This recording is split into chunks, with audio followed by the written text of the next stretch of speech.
पापा कहीं जाए, अब पापा को अब बेटे का नाम रखना पड़े कि मैं फलना का पापा हूँ। उसके बाद उन्हें अरे कहाँ कुर्सी है, बैठाओ, पानी पिलाओ, जलपान कराओ। उसके बाद समझना कि मैं अपना मेहनत से कुछ कर बैठा हूँ।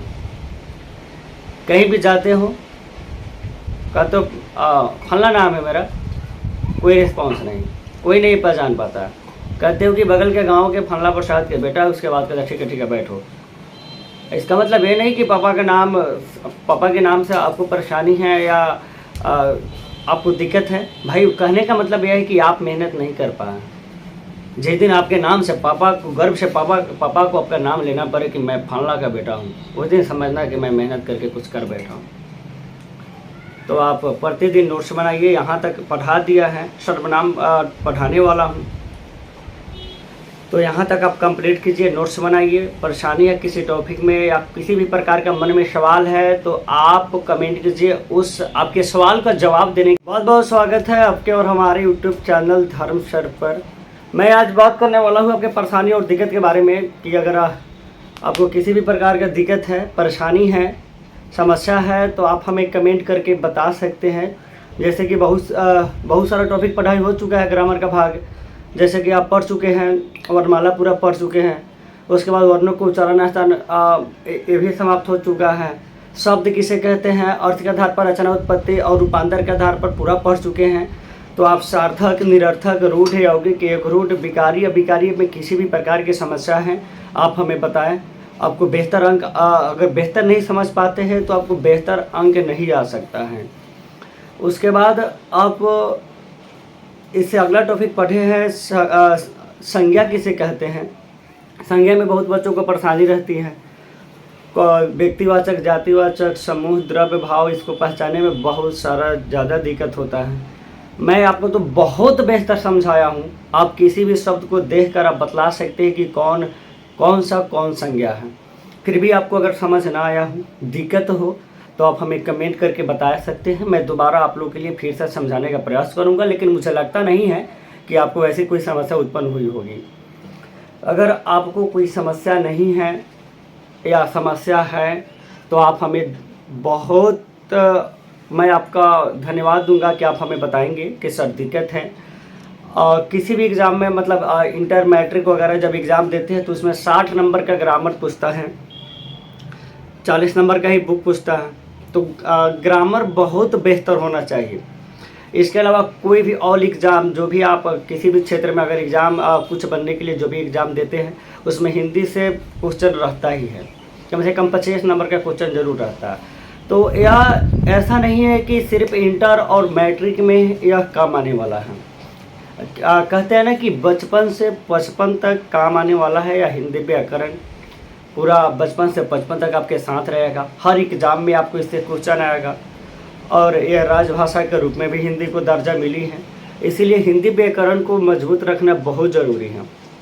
रही बात इंटर वालों को, भाई ग्रामर तो मैं अभी बतला दे रहा हूँ। रही बात बुक की, तो बुक के लिए मैं इतना लेट किया, इसके लिए मुझे खुद दुख है, लेकिन बहुत जल्द बुक भी चालू कर दूँगा। बुक में भी कोई भाई परेशानी होती है तो हमें आप बेझिझक मैसेज या कमेंट कर सकते हैं। बुक में पूरा का पूरा चैप्टर आपका मैं बेहतर से पढ़ा दूंगा, समझा दूंगा। और रही बात ग्रामर का, तो ग्रामर आप पढ़ रहे हैं, ग्रामर का आप लोग प्रतिदिन नोट्स बनाइए। और जो भी आप क्लास करते हैं यूट्यूब के माध्यम से, आप इसको नोट्स बना लीजिए। आप जो मैं जैसा समझाता हूँ, जैसे बोलता हूँ और जैसे लिखता हूँ, वैसे सेम आप नोट्स में लिख लीजिए।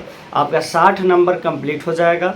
और रही बात 40 नंबर का, तो बुक बहुत जल्द मैं शुरू कर दूँगा।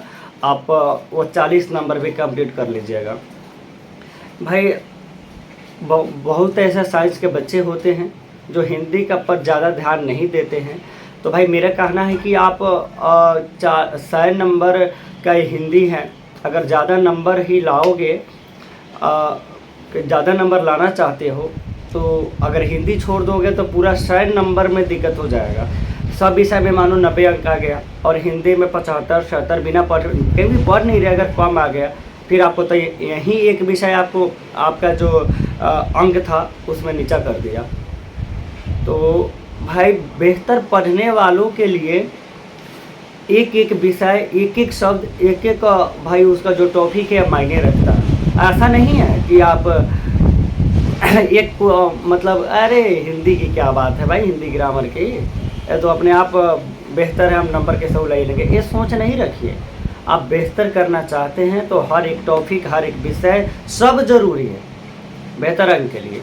अगर आप ऐसा नहीं करते हैं तो आपका भाई हर क्षेत्र में हिंदी से आपको दिक्कत हो जाएगा, कम अंक आएगा, परेशानी होगी। तो मैं चाहता हूं कि आपका हिंदी बहुत बेहतर रहे, हर फील्ड में आपका भाई नाम हो। मैं आप सबके उज्जवल भविष्य की कामना करूंगा। भगवान करे आप सब कोई अपने माता पिता का नाम रोशन करे और स्वयं का नाम रोशन करे। जब तक आप अपने माता पिता के नाम से जाने जा रहे हैं, इसका मतलब यह है कि आप प्रगति अभी नहीं किए हैं। जिस दिन आपको कहीं जाना पड़े और खुद के नाम बताने से आपका काम होने लगे, उस दिन समझना कि मैं प्रगति के राह पे हूँ। जिस दिन पापा कहीं जाए और पापा को बेटे का नाम रखना पड़े कि मैं फलना का पापा हूँ, उसके बाद उन्हें कहाँ कुर्सी बैठाओ, पानी पिलाओ, जलपान कराओ, उसके बाद समझना कि मैं अपना मेहनत से कुछ कर बैठा हूँ। कहीं भी जाते हो का तो फलना नाम है मेरा, कोई रिस्पॉन्स नहीं, कोई नहीं पहचान पाता। कहते हो कि बगल के गांव के फलना प्रसाद के बेटा, उसके बाद कहते ठीक है बैठो। इसका मतलब ये नहीं कि पापा के नाम से आपको परेशानी है या आपको दिक्कत है। भाई कहने का मतलब यह है कि आप मेहनत नहीं कर पाए। जिस दिन आपके नाम से पापा को गर्व से पापा को आपका नाम लेना पड़े कि मैं फलना का बेटा हूँ, उस दिन समझना कि मैं मेहनत करके कुछ कर बैठा हूँ। तो आप प्रतिदिन नोट्स बनाइए। यहाँ तक पढ़ा दिया है, सर्वनाम पढ़ाने वाला हूँ, तो यहाँ तक आप कंप्लीट कीजिए, नोट्स बनाइए। परेशानी है किसी टॉपिक में या किसी भी प्रकार का मन में सवाल है तो आप कमेंट कीजिए, उस आपके सवाल का जवाब देने के लिए मैं हमेशा तैयार हूँ।